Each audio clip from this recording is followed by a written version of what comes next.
بسم الله الرحمن الرحيم الحمد لله رب العالمين وبه نستعين على أمور الدنيا والدين وأصلي وسلم على من بعث رحمة للعالمين نبينا محمد وعلى آله وصحبه أجمعين إخوة الإيمان في كل مكان سلام الله عليكم ورحمة الله وبركاته ودنا يتكبراتشو وندمهتوچي بيالاچوبت يا الله سلام بركة وزنة ورحمة يوردباچو يالكوኝ ዛሬ በተመሳሳይ ደርስ ኢንሻአላሁ ተዓላ ዛሬ አምስተኛ ሸዋልን አላሁ ሱብሓነሁ ወተዓላ ይቀበለን። እንግዲህ ሁላችሁም እንደጾማችሁ ተስፋ አደርጋለሁ። ለመጪውም አላህ ያድርሰን፣ ሁለመናችንን አላህ ያሳምርልን፣ ያልሳለፍነውንም አላህ ይቀበለን። ሰላሙን የውስጥ ሰላም የውጭ ሰላሙን አላህ ይስጠን፣ ሁሉም ከችግር አላህ ያውጣው እያልኩኝ ኢንሻአላህ ዛሬ በተመሳሳይ ደርስ አላህ ሱብሓነሁ ወተዓላ ባለፈው ደርስ ላይ ለምንድነው የፈጠረን ብለናል። ዓላማው ምንድነው? የተፈጠርንበት ዓላማ ለምንድነው? ከየት ነው የመጣነው? ወዴት ነው የምንሄደው? እንጠየቃለን አንጠየቅም የሚለውንም ማስተዋል አለብን ወንድሞቼ። አላህ የፈጠረን እዚህ ዱንያ ላይ ለምንድነው? እንድናመልከው፣ እንድንገዛው፣ ሌላ ነገር እንዳንጠራ ሁለመና ዓላማ የተፈጠርንበት ዓላማ አላህን ብቻ እንድናመልክ ነው ወንድሞቼ እህቶቼ። አላህ ሱብሓነሁ ወተዓላ ምን ይላል በቁርአን? ወማ ኸለቅቱል ጂነ ወልኢንሳ ኢላ ሊያዕቡዱን፣ ሰውንም ሆኑ አጋንንትን ለሌላ ነገር በፍጹም አልፈጠርኩም። ለምንድነው የፈጠረው አላህ? እንድናመልከው፣ እንዲያመልኩኝ ብቻ ነው ይላል። ስለዚህ እንግዲህ ወንድሞቼ ትናንትና የተወሰነ ያህል ብናይም ዒባዳ ማለት ምን ማለት ነው ወደሚለው ደግሞ እንሄዳለን። ዒባዳ የሚባለው ምንድነው? ሐሳቡ ምንድነው? የዒባዳ ዒባዳ የሚባለው ነገር እንግዲህ እስሙን ጃሚዑን ሊማ ዩሂቡሁ አላህ ወየርዳህ ብለናል። አላህ የሚወዳቸው በቃላት የምናመልካቸው አለ። አላህን በቃላት የምናመልከው አለ አላህን ሱብሓነሁ ወተዓላ በንግግር ደረጃ፣ እንዲሁም ደግሞ በስራ በተግባር የምናመልክ አምልኮት አለ። ለምሳሌ ካየን አንድ ሰው የሚሰግድ ከሆነ አላህን እያመለከ ነው። የሚጾም ከሆነ እሱን እያመለከ ነው።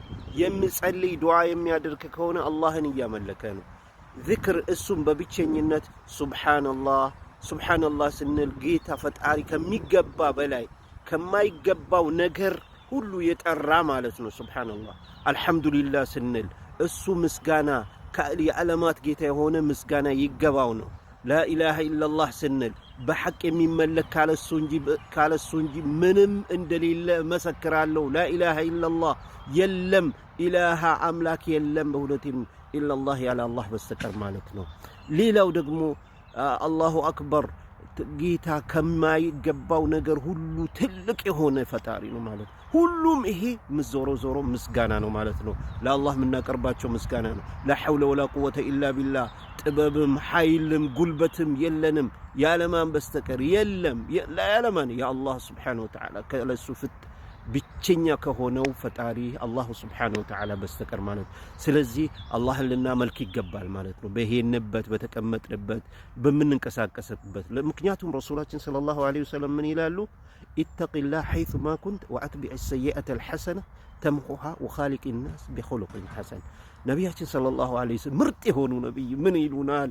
አላህ ሱብሓነላህ ኢተቂላህ ጌታን ፍራው ሐይሱማ ኩንት በምትሆንበት ቦታ ባለህበት ቦታ፣ ወአትቢዕ ሰይአተል ሐሰነ መልካም መጥፎን ነገር ደግሞ መልካም አስከትል። ወዲያውኑ መስራት ያለብህ ጥፋት ስታጠፋ በአይንም በጆሮም በምላስም የምትናገራቸው የምታደርጋቸው፣ ከዚያ በኋላ ደግሞ ምርጥ ነገርን አስከትል። ሐሰና ዝክር፣ አስተግፊሩላህ፣ ላኢላሃ ኢላላህ፣ አላሁ አክበር የሚለውን ማስከተል አለብህ ማለት ነው። ተምሑሃ ያብስልሃልና አሉ ነቢዩ ዓለይሂ ሰላቱ ወሰላም። ግን ሰዎች ጋር ደግሞ ስትኗኗር በመልካም ስነ ምግባር ነቢያችን ሰለላሁ ዐለይሂ ወሰለም ምርጥ የሆኑ ነቢይ ዓለይሂ ሰላቱ ወሰላም ፊዳከ አቢ ወኡሚ ያ ረሱለላህ ሙሉ በሆነ ስነ ምግባር ነው ነቢያችን ወደኛ የመጡት። እኛ ልክ የነቢያችን ባህሪ ምን ይመስላል አሉ? ቁርአን መሬት ላይ እንደሚሄድ ነው አሉ። ቁርአንን ነው የሚመስለው።